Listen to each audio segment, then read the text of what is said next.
It is 40,000 years ago. You are sitting near a fire with a small group of humans somewhere in the freezing dark. There is no village, no bedroom, no privacy, no relationship status, just firelight, animal skins, tired bodies, and everyone pretending they're not watching everyone else. And then you see it. Your partner laughs at someone else's joke. Not a normal laugh. A little too long. The other person leans closer. Your partner does not move away. And suddenly, something sharp wakes up inside your chest. You do not have a word for it. You do not call it insecurity. You do not call it attachment anxiety. You do not open a notes app and write, "Why am I triggered?" You just feel it. Heat, suspicion, attention. A strange need to keep watching. And for the rest of the night, you are not really listening to the story around the fire. You are watching them. That feeling is jealousy. And the uncomfortable question is, did ancient humans feel it too? Was jealousy sitting beside the fire long before marriage, money, cities, and phones? Was there a prehistoric person staring across a cave thinking, why did they look at them like that? The answer is almost certainly yes. But ancient jealousy was not just relationship drama. It was much more serious than that. Because in the ancient world, losing someone did not just mean heartbreak. It could mean losing help, food, protection, status, safety, a future. Today, jealousy might begin with a text message. Back then, it might begin with someone sharing meat with the wrong person. Different century. Same terrible feeling. To understand why jealousy exists, you have to understand one brutal fact about ancient life. Humans were not built to survive alone. A lone human in the wild is not very impressive. We are not especially fast. We do not have claws. We do not have thick fur. We cannot smell danger from miles away. We are basically anxious apes with good hands. The thing that made humans powerful was the group. The group found food. The group protected children. The group scared off predators. The group remembered where water was. The group shared tools, fire, warnings, stories, and warmth. Being part of the group was not just social. It was survival. So ancient humans had to pay attention to relationships. Who trusts me? Who protects me? Who shares with me? Who chooses me? Who is pulling away? That is where jealousy starts to make sense. Not as a beautiful emotion, not as a wise emotion, but as an alarm. Jealousy says, something important might be moving away from you. And for ancient humans, that mattered. Because if a partner moved away, your life could change. Human children are difficult, very difficult. A baby cannot walk, cannot feed itself, cannot protect itself, cannot even hold its own head up properly for a while, which is honestly terrible design. Raising a human child takes years of food, carrying, protection, patience, and help. So if your partner started giving attention and resources to someone else, that was not just painful. It could be dangerous. Who helps with the child? Who brings food? Who stays during sickness? Who protects the family when things go wrong? Romantic jealousy may have grown from this fear. The fear that a bond you depend on is weakening. The fear that someone else is becoming more important than you. The fear that your future is being quietly rewritten without your permission. And ancient humans did not need to understand the biology of it. They did not need words like evolution, attachment, reproduction, or social bonding. They just needed the feeling. That tight, hot, watchful feeling that says, pay attention. But jealousy was not only about partners. That is the modern trap. We think jealousy belongs mostly in romance. But ancient jealousy probably appeared everywhere. Imagine a child in a prehistoric camp. For years, the adults carry them, feed them, watch them, protect them. Then a new baby arrives. Suddenly, the baby gets the food first. The baby gets held. The baby gets comforted. The baby gets watched. And the older child stands there thinking, "Excuse me, I was the baby." That feeling is ancient too. Sibling jealousy is not just children being dramatic. For most of human history, attention from adults could mean survival. A child who was watched survived better. A child who was fed survived better.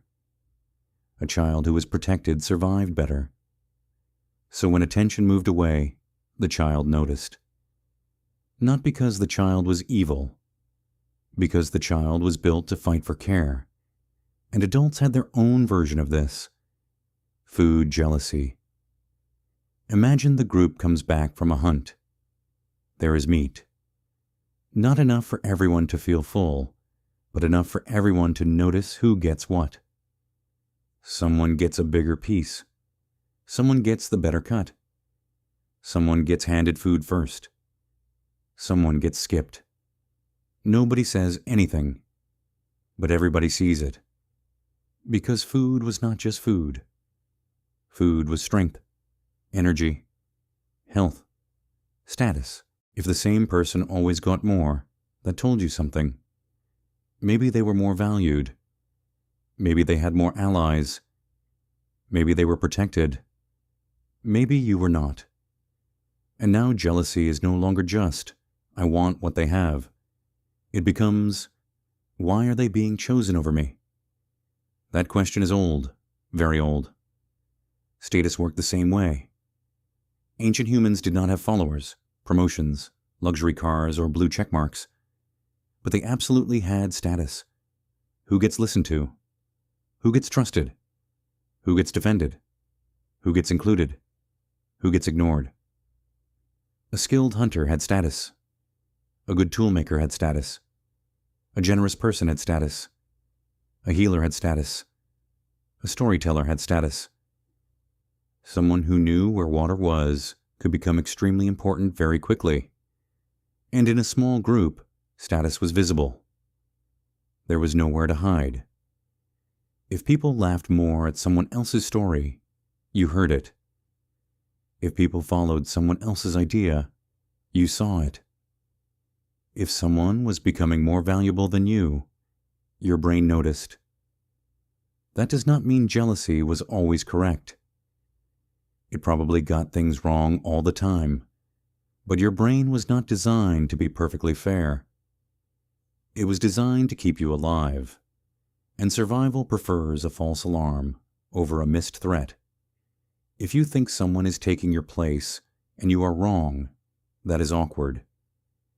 If you ignore the fact that you are losing support and you are right, that can be dangerous. So jealousy became a kind of social smoke detector.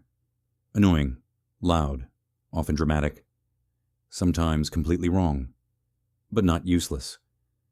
The problem is that the same alarm still lives in us now. Only the world around it has changed. Ancient jealousy watched the fire. Modern jealousy watches a phone. Ancient jealousy noticed who shared food. Modern jealousy notices who liked a photo.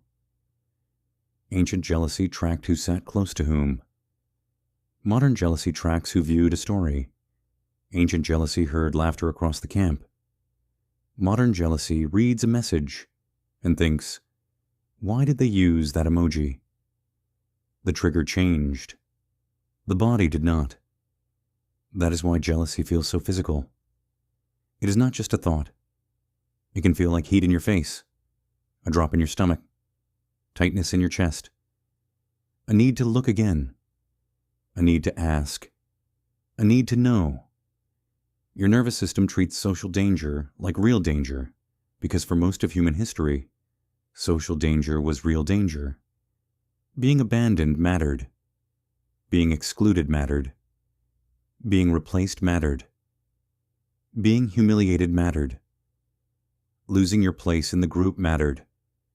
And this is where jealousy becomes dangerous. because an alarm is not evidence.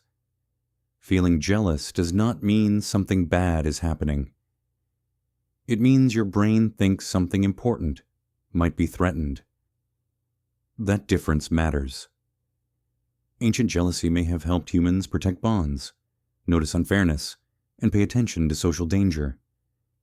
But it could also create fights, suspicion, possessiveness, violence, control, punishment for things that never actually happened. A jealous person could damage the group. And in a small ancient camp, damaging the group was not a small problem. If two people fought over a partner, everyone felt it. If someone accused another person unfairly, trust broke. If someone became too possessive, the group had to deal with the consequences. So humans did not just need jealousy. They needed rules around jealousy. Long before written law, groups had expectations. You do not steal all the food. You do not abandon children. You do not betray allies without consequences. You do not create chaos that endangers everyone. You do not take from the group and give nothing back. These rules were not written on stone tablets yet. They lived in memory, in gossip, in punishment, in exclusion, in who people trusted next time. Jealousy may have helped enforce those rules, not peacefully, not perfectly, but powerfully. Because jealousy made humans pay attention to fairness, loyalty, and belonging.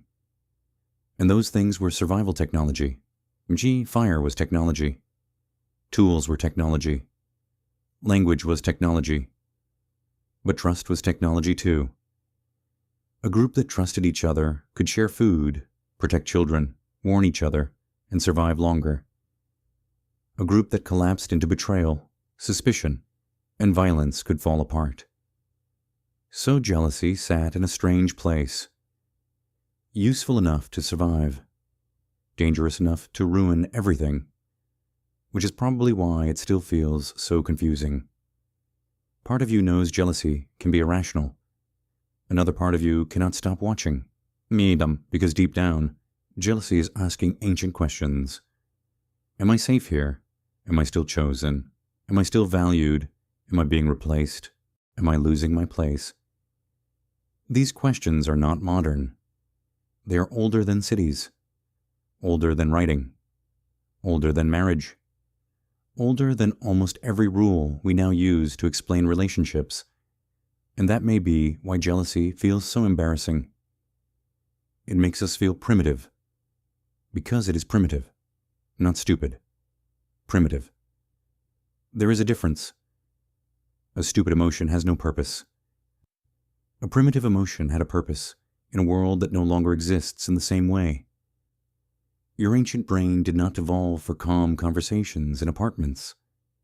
It evolved for smoke, hunger, danger, babies, bonds, rivals, and groups small enough that one betrayal could change your whole life.